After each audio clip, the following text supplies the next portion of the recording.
We've got Rebecca back here. You're all invited. Welcome to the Sloopcast. How are you doing today, Kyle? Doing all right, Jared. Doing pretty well. How are you doing today? You know, another Ohio State victory. Ohio State moves to 6-0. You know, just another day avoiding chaos and Another day in the office. Because chaos is for Tuesdays. And as long as we keep it that way, everything will be fine.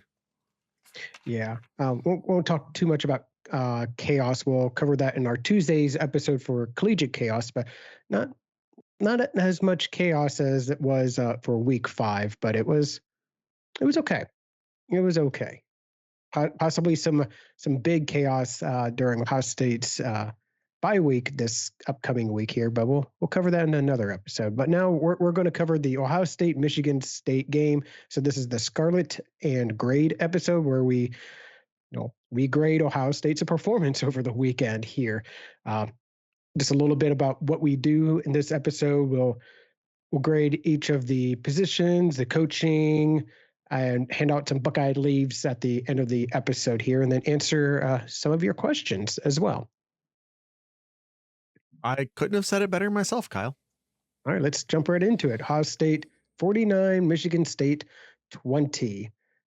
It is a cover. So for those that picked the over for Ohio State, congratulations. Not the over, but okay. Yes, you know what I mean. All right. So But Kyle, if we are going to talk over under for a second, let's just acknowledge and thank you for the assist on this, Gangland. That this was just a very nice game. It was a nice game. Yes. Very nice. Yes. Okay. Sorry. It was very nice. Yeah, it's 49-20. I think that's right around what Ohio State is averaging per game is 49 points. I believe it is. They still retain the number one scoring offense in the country still. And yeah, I feel like for how many yardage Ohio State had in this game, I felt like it could have been much more. Definitely much more points on the scoreboard there. But I mean, 49-20 game against Michigan State. You'll take that every year. Yeah. It could have looked, as Kyle points out, it could look better at times. I mean, you almost literally handed them a touchdown. Just to start, not to start the game, but it was Ohio State's second drive, right? You hand them another touchdown in the second quarter by just and were they touchy penalties? Some of them, but you basically hand them another touchdown just by how many? I legitimately had to been like half of the yards on that drive were penalty yards. Mm-hmm. Yeah, at least Gangland. Yes, at least. So you basically hand them another touchdown, and then at the end of the game they get a touchdown against the backups. But yeah, I mean, overall the defense I thought looks good. I think Ohio State's still struggling a bit at corner. We'll grade out the positions later, but I thought the linebackers had a good game. Eichenberg had a great game. Passing yards for Michigan State, still under 200. They won some 50-50 balls, and Ohio State's got to figure that out. You can't keep doing that. Yeah. But they put good pressure on the quarterback. Well, how many? 4 sacks. 4 sacks for minus 31 yards on the sacks. Yeah, and I don't know why I'm trying to avoid saying this, but 7 total rush yards, which was in the negatives when the starters went out. Yes. Yeah. That was I think it was minus 11 at the end of the third. Yeah, that was something that we were talking about in our Discord channel. Yes, that's counting sacks. Yeah, it does count sacks, but still, even if you took out the sacks, the running backs were averaging less than a yard a carry still, which is just ridiculous. I was hoping that Ohio State would have one of these games here. I mean, you seen other teams like what was it? Was it like Michigan did a couple weeks ago to, I forget which terrible team they played, but they held them to like really low rushing yards too. And I was really hoping to see Ohio State do that in one of their games. And it so happened to be against a Big Ten opponent here. Yes, Gangland, one of those terrible teams. One of those. It's so hard to keep track with Michigan with the insane schedule they're playing this year. Yeah, holds Michigan State to a crap. I just had it. Where'd it go? Yards per rush of 0.4. 0.4. Again, the sacks, of course, skew that, but still. Yeah. But still. Good thing Sparty signed Tucker to a 10-year contract. Yeah. Live by the sword, die by the sword. Going to the transfer portal was great for them last year. Didn't quite work out. Isn't quite working out so far this year. Yeah. Man, look at that total yardage, Jared. 614 to 202. It's not every game you get to see a team triple output of their opponent in total yardage. Just crazy. I don't think I've ever seen that at Ohio State in a long time. I'm willing to bet you have. But it's also it's also, Kyle, I think it's also very important to notice it's not often you see a team get the total yardage that matches the zip code they were playing, or damn it, the area code they were playing in. Ruined the joke. I ruined the joke. Ruined the joke, Jared. 614 yards, 377 in the air, 237 on the ground. Yes, no bad, Jared. So let's just jump right into it here, Jared. So we're going to rank we're going to give out the gradings for each position here, and we always start with the coaching staff. Overall coaching staff, Jared, grading A to an F here. I'll start off and just say overall, I thought the coaching staff was an A. I thought they had a great game plan here, executed very well overall. Definitely some improvements, but I think overall the coaching staff got an A. Yeah, no, I totally agree. I didn't necessarily see anything like extraordinary that would make me want to push them to an A plus. I'll tell you what, actually, go ahead and drop that down to an A minus for me. All right. Because they keep kicking the fucking kickoff out of bounds. Those in the chat, what would you grade the coaching as a whole here? The coaching as a whole. Yeah, the kicking out of bounds. I don't know what it is with Ohio State, and I thought that was a Urban Meyer thing. Yeah. Before, and now it's like, okay, all right, it's not Urban Meyer now. But yeah, that's really odd, and I hope that they just learn from it and just kick it out of bounds. Let them start from the 25. Stop trying to pin it because they can fair catch it anyway. So why risk that? Yeah, just kick the damn ball. Yep. All right. Offensive coaching. So overall coaching, the offensive side. What he meant, Gangland. Yeah. Out of bounds, but the back bound. He wants to kick it out of the back bound. Yes. I would give the offensive coaching staff an A. I mean, there was that interception in the first quarter there. I'll cover that here in a little bit, but other than that, I mean, over 600 rushing yards against a Big Ten opponent. Total yards. Yeah. 600 yards total offensive yardage here. A. Yeah, it's Yeah, I have no real issues aside from like the pick six, which I think you have to, call a coaching issue, making sure all your players are on the same page and all of that, right? So I guess you call that a coaching issue. We won't give them. I think I'll probably drop them down to an A minus for that. I mean, you in a game that matters, you can't just be handing out points. Bad wide receiver. Yeah, no, absolutely no, Mad. But you need to make sure that the guys know what they're doing. Yep. So yeah, I mean that interception's on the wide receiver. Yeah, but it's October now. You don't get to be young that long in college football. Exactly. Yeah. All right. So we'll just jump right into that. The quarterback rating here, Jared. CJ Stroud went during the game here, as my mouse is being wacky here. 21 for 26, 361 yards, 6 touchdowns, and that interception that did go for a pick six. But Nomad, your guy though went and threw it for 100% completion though. So do we have a quarterback controversy here? That's Stewart's guy.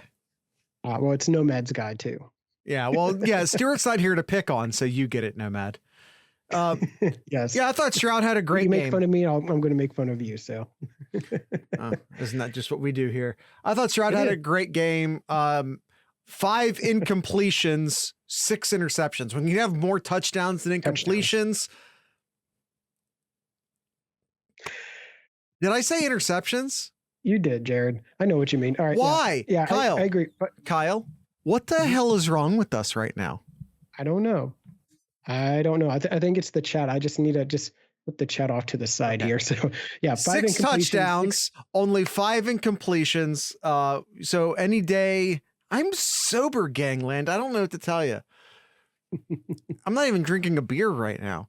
Yeah, anytime you get more touchdowns and incompletions, that's a good day. The pick six, as Kyle and I talked about, I think is more of a pre-read issue on the wide receiver. So I'm not going to necessarily hold that against Stroud too much.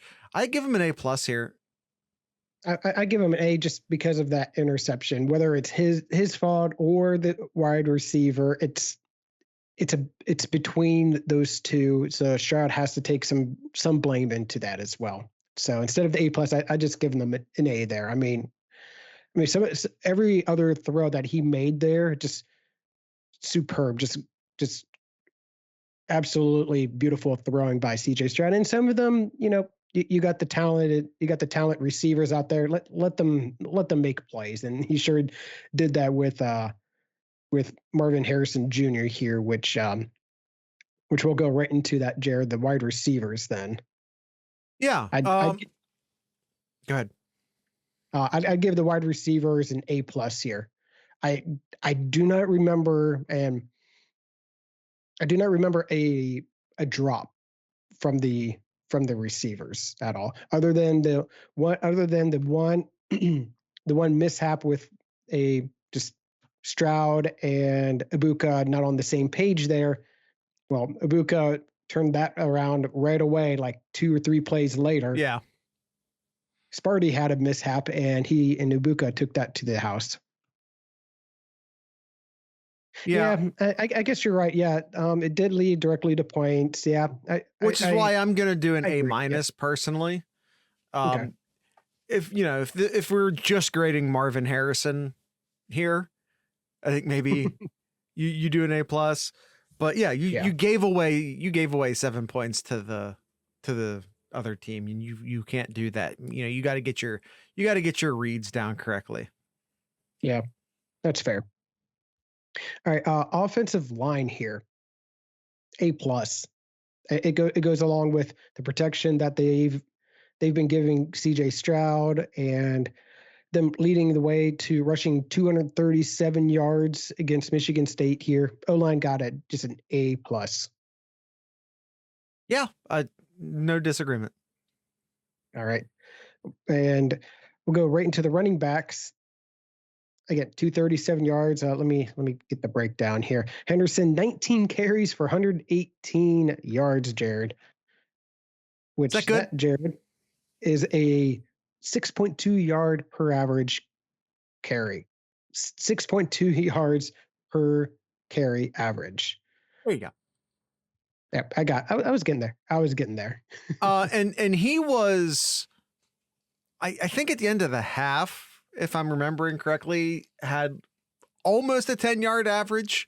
He had like a 9.7 or something like that at one point, and all of that without a huge breakout run. He had a 26-yarder, which is obviously great. But, sometimes when you see someone like running the ball 10 per carry, it's because there's a 40, 50, 60 yarder in there, right? Mm-hmm. So yeah, with Henderson, I thought he played great. Hayden comes in junk time, for the most part, just junk time, does what he does. And he's running in a harder situation because he doesn't have his offensive line, and, they know, like the other team knows that you're going to run the ball. So a little bit harder of a situation for Hayden to come in. But I thought when he did come in, especially during the competitive parts of the games, I thought he looked good. And as did Xavier Johnson. Seems like Stroud under pressure more than usual. I don't know if that's true. Yeah, but the pressure is the O-line. Whenever that results in sacks, mostly is on the quarterback. I think the offensive line's done an excellent job pass blocking for the most part. Like, other teams have gotten pressure. But also just attribute that to MSU having a pulse. Yeah. But I think Wisconsin has a better defensive line. I know Notre Dame has a better defensive line. Like, this isn't the toughest offensive line they've played this year. Or, excuse me, defensive line they've played this year. Mm-hmm. That came later in the game too, when it was already put away. For the most part, yeah. It was a situation where Stroud is normally able to sort of roll out of that, but in this particular case, just didn't quite have the last step to do that. So yeah, I'm not, but again, like, I don't feel like he's been under pressure more than like he was last year, as an example. I think he's a lot cleaner this year than he was last year so far. Yeah, no, absolutely. Yeah, I think, yeah. All right, let's go to the next position here. The tight end here. Yeah. We get our first touchdown for G. Scott. My brain is not firing tonight, Kyle. I don't know what's wrong. That's okay. I'm here for you, Jared. Yeah, G. Scott got his first touchdown. Always great to see his hard work pay off here. Yeah. I would say overall, I thought again, expectations from what we are thinking of the tight ends here. I feel that these past couple of games, the tight ends haven't been as involved in the pass. Thank you. Involving in the pass here. What was it here? G. Scott had one catch for 2 yards for a touchdown. Was there another? That was it. That was the only tight end here. I'm looking at the stats. So yeah, I think Stover had maybe a target or two, but didn't complete any. Yeah, I mean, it goes back to what we were saying at the preseason. When you have 3 amazing wide receivers on the field, and this is, by the way, just to remind everyone, without the best wide receiver, without JSN, it's even with your quote unquote other 3 guys, they're all insanely good, and you're trying to get everyone the ball.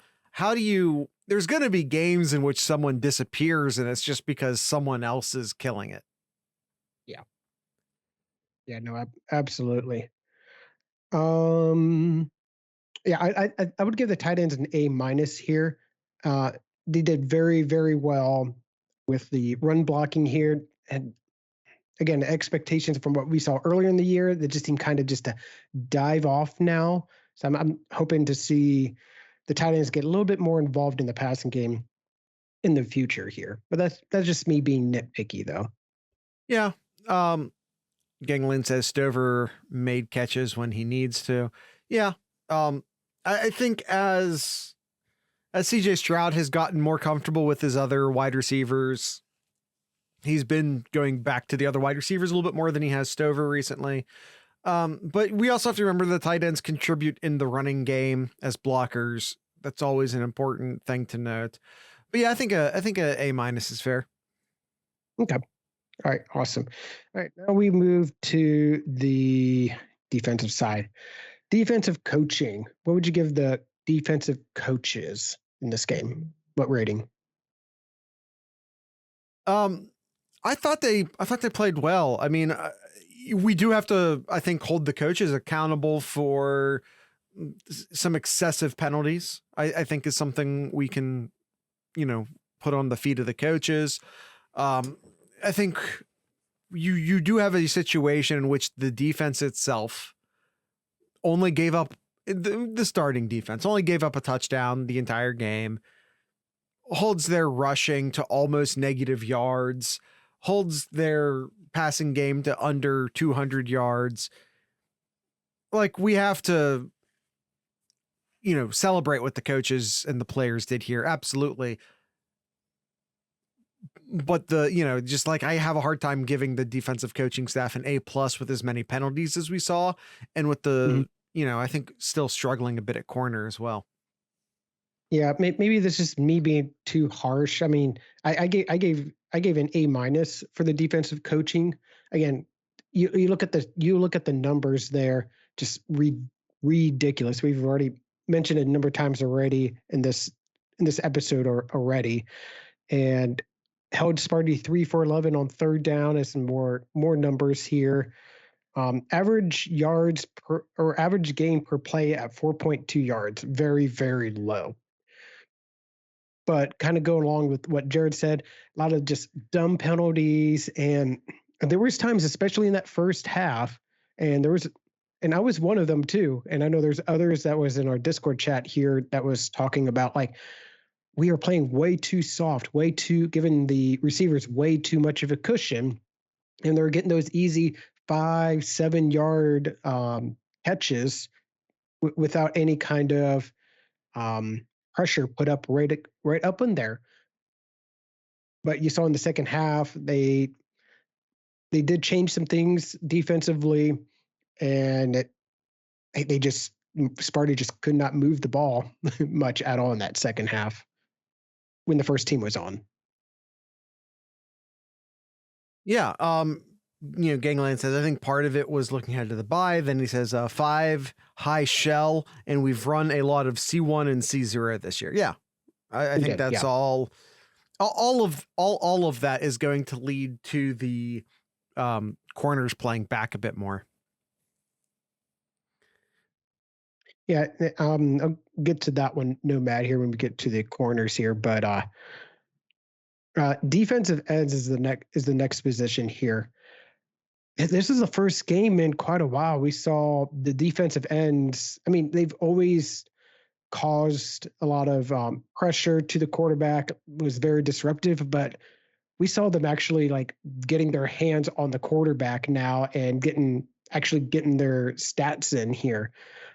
Defensive ends did very, very well in this game. I was really happy to see them in the backfield and actually making tackles instead of them being disruptive and having the linebackers make those tackles. Yeah. And, once again, we aren't getting, a whole bunch of stats out of the defensive ends. But, man, I said it at one point in the Discord during the game that I think Mike Hall owes JT and Jack Sawyer a beer. I don't know how many times I've seen one of the defensive ends, almost get to the quarterback and essentially force the quarterback to, move his position. And it's always like the second the quarterback starts to scramble or shift in the pocket a little bit, it seems like Mike Hall or one of the defensive ends is always like right there to clean him up. Mm-hmm. The defensive ends are causing a lot of sacks that they aren't actually getting for themselves. But as long as the quarterback's getting sacked, that's all that matters to me. Exactly, Gingland. JT always seems to be just a step or half a step away. He is so close, and it's disappointing that he doesn't, from a stat standpoint, isn't seeing the numbers of how disruptive he really is. Defensive tackles, A+. I mean, Mike Hall. Mike Hall is just a beast. I think he had 2.5 sacks in this game. Ridiculous. Yeah, and Vincent had some great plays as well too. And so did Darren Cage too. Yep, absolutely. Yeah, A+ for the defensive tackles. Yeah, I agree. All right, and linebackers here, Jared. I can't think of a time when the linebackers were out of place. Were they? I can't think of anything bad the linebackers did. So I'd have to give them an A+ here. They did extremely well, made open field tackles. I mean, huge part of holding Sparty to God, I forget the number again here, to 7 rushing yards total here. Yeah, A+ for the linebackers. Yeah, especially in a game where we didn't see Steele play a ton. Eichenberg definitely steps up, does his thing. We saw Eichenberg do a couple great things. And as Kyle said, it never at any point did I ever think to myself, oh, where are the linebackers? Or, oh, what were the linebackers doing? Like, they continue to do exactly what they should be doing. I don't think I'm going to give them an A+ because I don't necessarily know if I saw the amount of disruption I think it would take for for me to actually give the linebackers an A+. Because like we always talk about when we do this, right? We're grading these guys against themselves. We're grading them against expectation. And like the expectation for the linebackers have gone up at this point, right? Like this exact same performance in September, we probably would have given them an A+. But as the season goes, the expectations change. So yeah, I just didn't necessarily see anything extraordinary here. So, but yeah, so an A I think is absolutely fair. Like spy play on the open field tackle on the quarterback in the first half was amazing. Knowles' development and coaching, yeah, absolutely, 100%. Yeah, and one of the reasons you see that Nomad too is that I feel like in the past he would have been like standing there waiting for the quarterback. And Knowles has it in these guys' heads now that you're attacking. So he's not like sitting back waiting, reacting. But he is instead, attacking and making them choose. Yep. All right. The cornerbacks here. I'd give the corners in this game a B+. Again, I think maybe it's not fair for me to give them a B here, but because maybe it's the scheme that Noah's had to have that umbrella type of defense out there against Michigan State, but there was quite a few penalties, quite a few. It just seemed like they didn't know where the ball was going, and I think there's a couple of plays that Sparty just pretty much just mossed our corners here. But overall, I mean, you still hold a team to under 200 passing yards. That's still a good day, but I can't give them an A here, so I'd give them a B+. I I would say a B. You know, we talk about the one touchdown they gave up during you know, what I would consider the actual competition of the game. Um the one And yeah, touch the one touchdown they give up was, you know, I kept saying because of penalties, a lot of those penalties were coming like from the corner. Cam Brown got so tilted during that drive that they benched him. Um I don't know if I'm seeing the corners get better. Um that's sort of the unfortunate truth of it. The good news here though is I don't even remember seeing Denzel Burke play. oh, he had he had three Oh no, tackles. yeah, no. I know he played. But my point is like I don't remember him playing. Oh, Do you know what I mean? Like I'm just saying like that's the good thing. yes, when you're a cornerback, if you sit back and you think, did Denzel Burke even play? Like that's obviously a good thing, right? Yep. He was hardly on camera, which is exactly what he wants.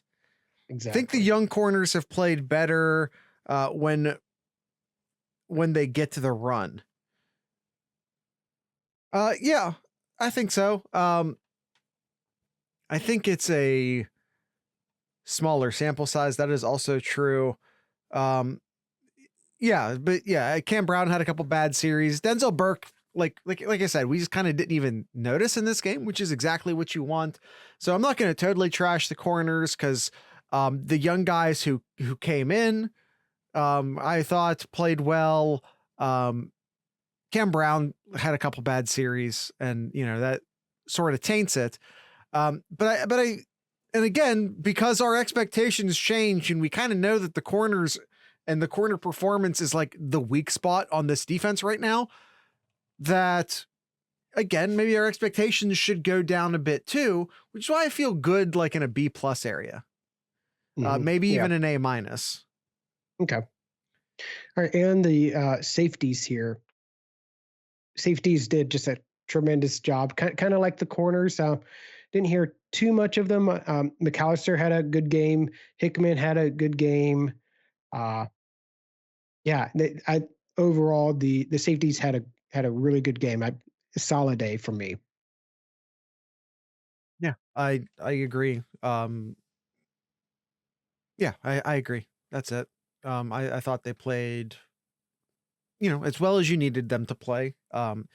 With this defense, there wasn't necessarily a ton of like big plays, which is sort of where the safeties come in a lot. I thought the linebackers and the defensive line were doing a good job, so you didn't need the safeties to come up and run support a lot.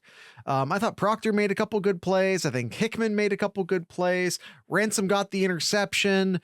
Yeah, so it was Ransom, right? Yeah, it was Ransom.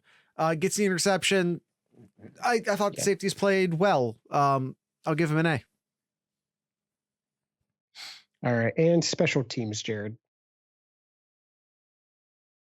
Yes. Stop kicking the ball out of bounds. Yeah. Can we A- for me. This is a game with no field goals. So what you doing, Ruggles? Jeez. Come on, guy.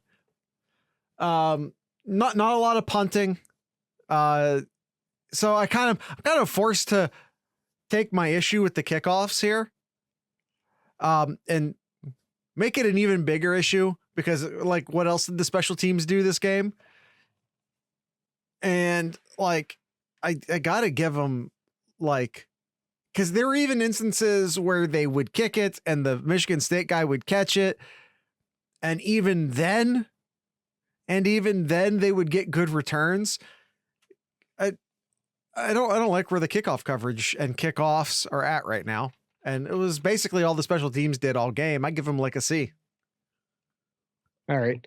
Yeah, Mirko averaged 52 yards per punt here. He punted 3 times.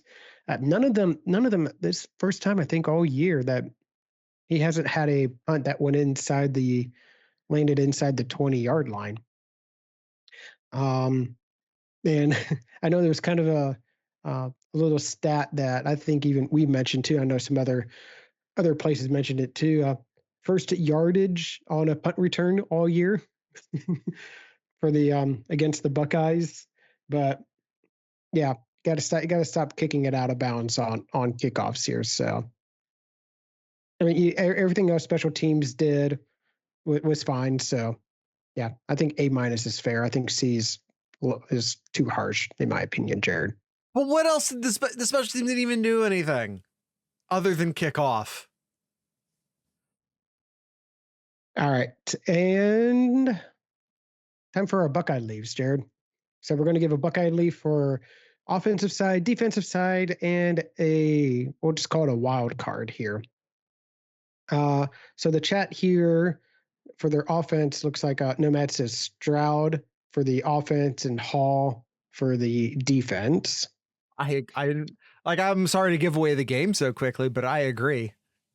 I agree. Yeah, CJ Stroud again in a game where you can have more touchdowns than incompletions. That's a good day. 6 touchdowns is incredible. Yeah, and then Mike Hall with 2.5 sacks. Even if, like I said, he kind of owes JT some drinks. Those are assisted sacks, even if they aren't going down on the stats as assisted sacks. But yeah, Mike Hall still. Yeah, I mean, Stroud is the easy one on the offense, but I'll give it to Marvin Harrison Jr. Just dude has just been lights out this year. I mean, we knew he was really good, but boy, he's just lights out. It's just unfair right now. He now owns the record for 3 touchdown games by an Ohio State wide receiver. That's crazy. He has had 3 or more touchdowns. He's a true sophomore. Yes, he is. I assume he doesn't. It doesn't matter. Even if he took a red shirt last year, he's not going to use it. We get this year or next year Marvin Harrison Jr. Doesn't matter what what title he has. But yeah, Marvin Harrison Jr. 3 games with more than with 3 or more touchdowns, which is an Ohio State record. No one else has done that more than twice. Joey Galloway did it twice, and maybe some other guys did it twice too. But yeah, he now holds the record, and he's 7 starts into his career. Almost half of the games. Almost half of the games. That is just ludicrous. It's stupid. It's just straight up stupid. I had a hard time picking anybody else other than Mike Hall for the defense. And for my wild card, dude has just been silently having a great year. I mean, we keep I mentioned about Marvin Harrison Jr. and how much he's been how stellar he's been this year, but Ibuka has had a tremendous year as well too. So I'll give my wild card to Ibuka too. Oh, sorry. I thought you were going to keep going. There's something in the tenor of your voice that made me think you were going to keep going, but you didn't. Yeah. I'm going to give my wild card to Henderson. I think he was given the opportunity to be the guy, and he absolutely stepped up and killed it. I do still think he's a tad too. I think he's looking for the wide open break home run a little too. He did better. He did better in this game. Maybe it's because he wasn't looking over his shoulder. Especially some of the early carries. I thought he was like dancing a little too much instead of just going. But he was, I think as the game went on, he found his footing. Mm-hmm. Yep. Fair enough. Ransom did a great job in coverage. Yes, he did. Absolutely. He did.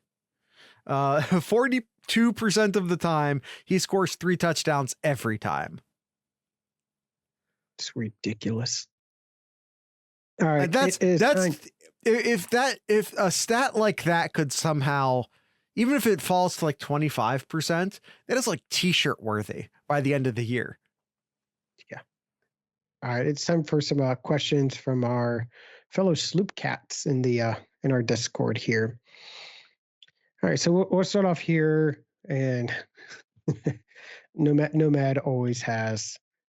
Yes, Nomad asks too many questions. Yes. But that's fine. That is fine though. He says here, after beating a trio of middling teams, are we surprised I can't read that, ESECPN runs its headline article on the quote greatness of the SEC? Did they really? Like, is that a thing that I don't check the worldwide leader? Yes. Why? I mean, legitimately, like, okay, like you have number 1 and number 2, according to the coaches. Bama fell to 3 in the AP. Money. Yeah. I'd say, you see what just happened? Do you see what just happened there, Nomad? I force you to answer your own question. Wizard. I'm a wizard. Yeah. I think overall things will pan out. I mean, we're starting to see the teams that like, oh, we'll rank them high, and come to find out, yeah, Florida's not that good. Oh, Texas A&M's not that good. Oh, Arkansas is not that good. Oh, Kentucky's not that good. It's all going to pan out. It's all going to pan out. I like, don't fret it. Like, I think Ohio State's the best team in the country right now. Some of the AP voters agree with me. Most don't. I legitimately, we were talking about this during the social screen. I was saying it all during the offseason. I was saying, if Ohio State's offensive line can be above average, and if the defense can be top 25, then this team can win a national title. And both of those bars have been met and surpassed. Offensive line is playing excellently. Like, is this, I didn't even think about this till just right now, Kyle. And yeah, the defense is, I considering the competition, I'd call them top 10 in the country. I don't care what the actual stats say. They're a top 10 defense in the country. And Kyle, how actually, like, in the scope of Ohio State, how good is this offensive line right now? I think I've said it before the season started, Jared. I said that this could be one of the best offensive lines in the country, and they are. I think this game, with letting up 1 sack, they've only let up 4 sacks all year. So they're giving CJ Stroud all the time in the world to make his throws, to buy a little time, let those stellar wide receivers get open.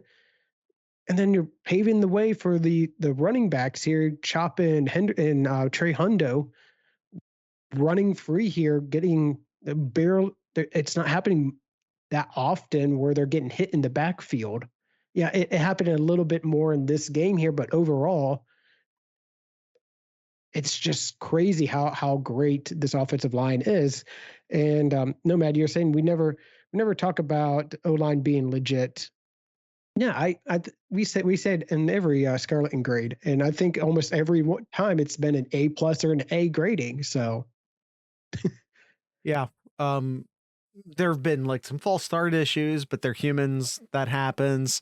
It hasn't turned into like an ongoing season-long thing. I think the offensive line's. Kyle, when's the last time we had, would you say, a better offensive line? How far back? Would you even say where you'd find a tie? Yeah, so you say 14, but 6 games into that season, that offensive line was not good. Mm-hmm, yeah, they finished after they got there. By the end of the year, they got there. They got there, but remember, everybody was talking about how bad the offensive line was, especially after the Virginia Tech loss. They were like, "Oh, great, this is gonna be a long season, and this and that." We don't have Braxton. It did turn out to be a long season, to be fair. Yeah, 2015. Okay, 2015. It was a really good offensive line. But man, that 2015 season really feels like this is it's Georgia's season this year right now. It's great. It's a great offensive line, but just not clicking. It's just not clicking overall. And it was just a couple years ago too. Maybe, was it last year or 2 or 3 years ago? It was recently when you and I, Jared, were on here saying this could be like the best offensive line Ohio State has ever had. Maybe it was last year. Was it last year or 2 years ago? It was when they decided to do pretty much like all tackles. Yeah, but that didn't actually in a work out center. all that. It didn't really work out all that well, especially in like short yardage situations. Yes. Yes. All right. Let's see. Gangland asks, how ecstatic are you to be in the big noon kickoff portion of the schedule now? Well, we have another week still. Yeah, we got a bye week here, but no, I'm happy. I mean, night games are fun. The crowd is always energetic here, but I don't know, something about noon games in Ohio State. It just feels right. It just feels right. Is Penn Yes, and State a Penn noon State- game? Yes. Yes, it is. Yes, it is a noon game, and that's going to heavily favor Ohio State. You still see to be determined. Check a different website. I'm almost certain that they announced that a while back that Yeah. was a noon game because it was the whole thing of Penn State deciding not to do the whiteout for Ohio State this year, because they didn't want to do the whiteout at noon. Yeah. There are some sites that still says TBD, but it's going to be noon. All right, Buckeye Esquire, what are your thoughts on what seems like an extreme focus on sportsmanship at the expense of developing the backups? Yeah, like score. We're still playing a football game. Like, and like I understand, like taking your foot off the gas a little bit. Sure. Ohio State did. They only scored 14 points in the second half in this game. Yeah, but there have been other. I think you go back to Rutgers and the situation there, and we saw a couple situations, in recent weeks of coaches getting mad about running plays late, and but where do you, and I don't necessarily mean, but you the listener, where do you draw the line? Do you still run your full playbook? Is that okay? Should you not play? Should you play most of your playbook, but none of like the deep stuff? Like, don't be throwing the ball too deep. If you're typically a team that goes no huddle, do you start doing huddles, or at least getting your way to the line very slowly instead of, like Oregon under Chip Kelly fast? You know what I mean? I think that these are, because like run up the score versus not run up the score, right? But I think most of us fall somewhere in a gray area in between. Mm-hmm. So in my opinion, I think if you have this kind of game, you're up 42. It was like 42. No, it was 49-14 at the end of the third quarter. 13. That entire fourth quarter, or whatever the score, 49-13. It's fine. Keep going. Just take them out from there. I think 3 quarters. I think playing your first team 3 quarters in a conference matchup is fine. It's fine. And then the fourth quarter, if you are up by 28 plus points, take them out. Because honestly, like even 21 points, if you're up by 21 points, that can sway so quickly, because we've seen that happen a couple of times under Urban Meyer. Ohio State was up 21 points. All right, you took the quarterback out, and all of a sudden, the next team they scored 7 points. Oh, then they scored 14. Now you're only up by 7. Oh, got to get the starters back in, and hopefully they can get that groove back in again.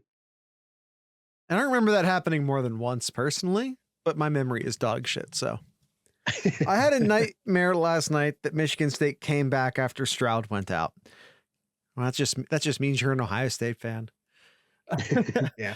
Yeah. But and again, where does the equation change? Like if you hey, we're running our full playbook, but we're not playing our starters.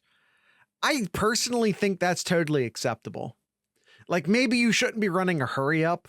Like maybe that's a good idea. Maybe running a hurry up even with your backups is maybe in poor taste. But again, like there's a bunch of different, not everyone's is going to be the same as far as where they fall in the gradient. I thought it would happen after Kyle posted his victory liquor. Yeah, you did actually.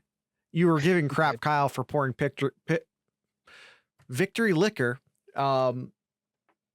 before we actually had quad zeros.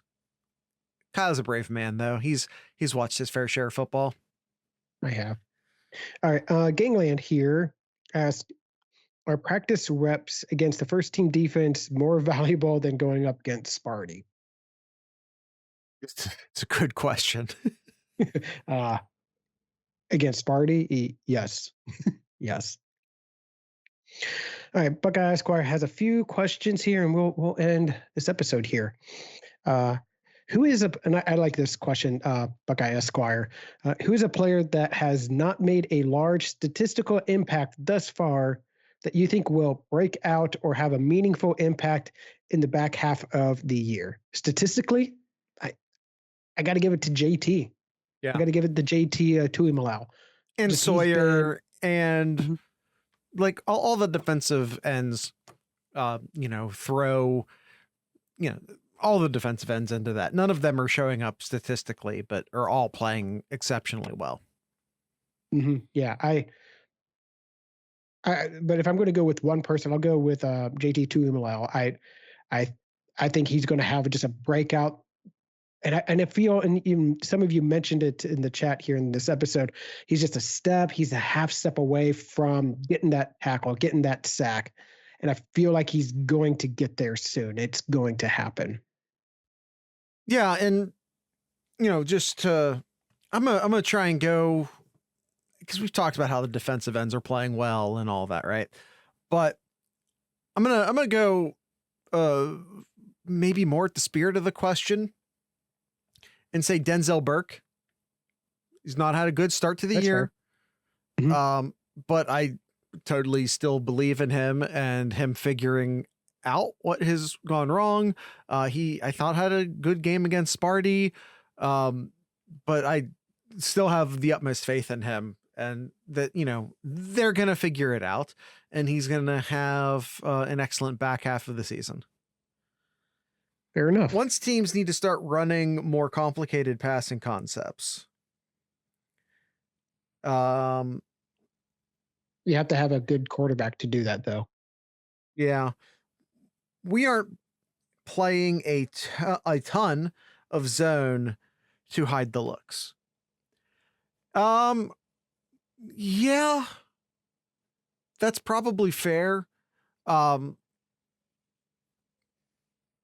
But I think to me, it's with the corners. I feel like they're there. They're in position. They're there to make a play, but then just not making a play. So I really don't even know how much of it is scheme or how much of it is a mix up in their man versus zone duties. It's just about finishing the play most times. Yep. All right. Let's see here. Another question from Esquire. What is an area you think we will improve on in the second half of the year? I think you kind of just said it there. Finishing the play for some of these players. Yeah, just shoring up the man-to-man coverage, which, by the way, is a very specific ask and you just have to acknowledge for a second how good the team is, because like we have a very specific thing that we want to see improved on for the second half of the year. Yeah. And I tell you what, now here's one. Injuries.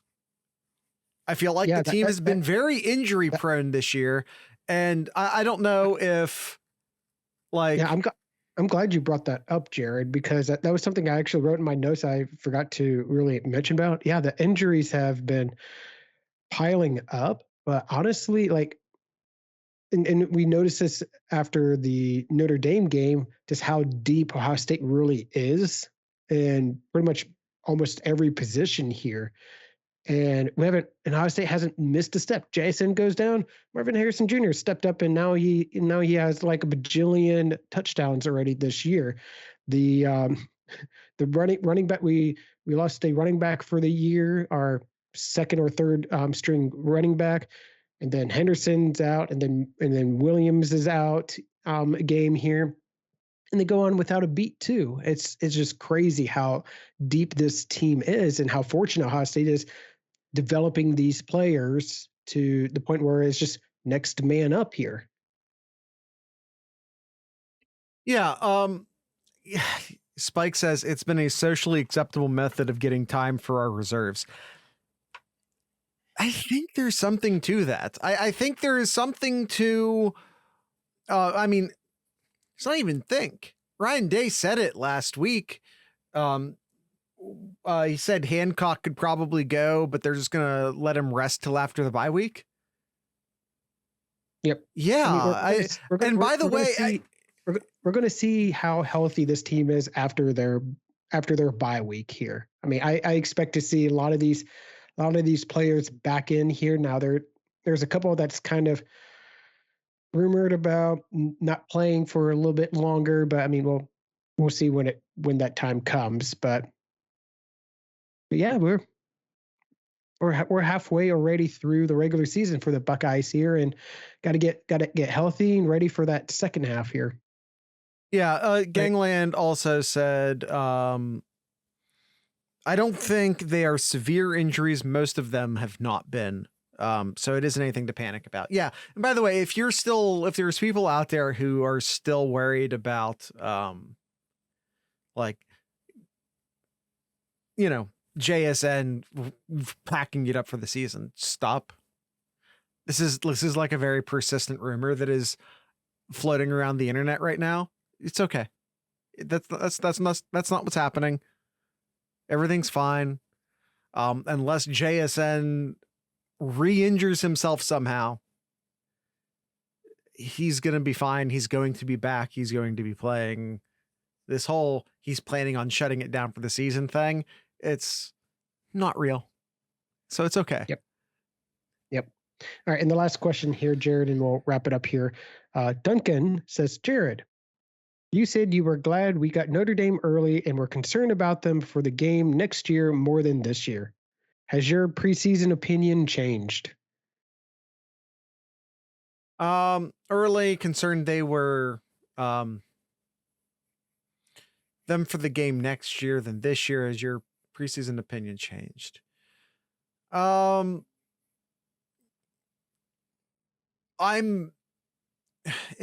be Notre Dame would be in a much better spot right now if they still had their first string quarterback. And they'd also be in a better spot next year because of, game experience. And I do think Notre Dame is finally starting to get their feet underneath them. By the way, Rutgers lost, and Ohio State's streak of beating every team twice is still alive. Is there actually maybe something to this? Every single team that has lost to Ohio State has turned around and lost again the next week. Ohio State's not just beating teams right now, they're breaking them. And I feel like Notre Dame's starting to get their feet underneath them, and they'd be better off if they had their starting quarterback, I think.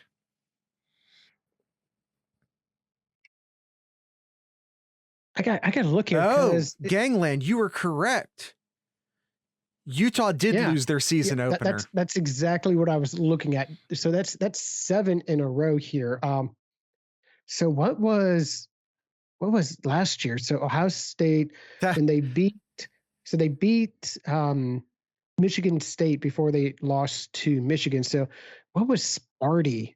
I'm curious now. Michigan's. Yeah, I was about to say that too, Spikes. Technically, Michigan lost the next game too. I mean, we didn't beat them the first time, but we got them the second time. All right. So it ends right there. So it starts with Utah, because the next week after Michigan State got destroyed by Ohio State, they ended up beating Penn State that next week. So it started with Utah. So 7 games straight here, Jared. But no, Michigan. We lost to Michigan, but Michigan did then turn around and lose in the playoffs. That doesn't count. Ohio State didn't beat them. Okay, then that's where it ends. Then that's where it ends. Gosh, Jared. All right, that's it here. I know Duncan. Oh yeah, the championship game. That question. I forgot about the Big Ten championship game. Shit. I know that question was directed to Jared Duncan, but to me, I don't think it changed my opinion either, because I kind of agree with Jared. I'm more worried for next year's than I was this year for Ohio State Notre Dame game. And we're starting to see Notre Dame's starting to get things turned around here. They got their big win of the season over BYU just this last weekend here. We'll see how the season continues on, but maybe this is the turning point for their season, because I think there was a time in the after that Ohio State Notre Dame game that, hey, it's probably fortunate that we played them early on, because they may be a much different team come November. Yeah, but I don't. Again, without their quarterback, I just don't think that. Like we had also talked about, could Notre Dame lose to Ohio State, then turn around, win all their games, maybe get back into the playoffs, and obviously that ended the next week, but yeah. All right, Jared. This was a long episode, so I'm just going to keep it nice and short here, Jared. So let's go ahead and end the episode. No Kyle's Corner for today. So yeah, that's it for our Scarlet and Grade on Michigan State. No, I don't want to talk about the Crew losing and missing the playoffs. Spikes. Be very careful what you say next, good sir. Mm-hmm. Be very careful what you say next. Someone's in Orlando. Someone's an Orlando guy.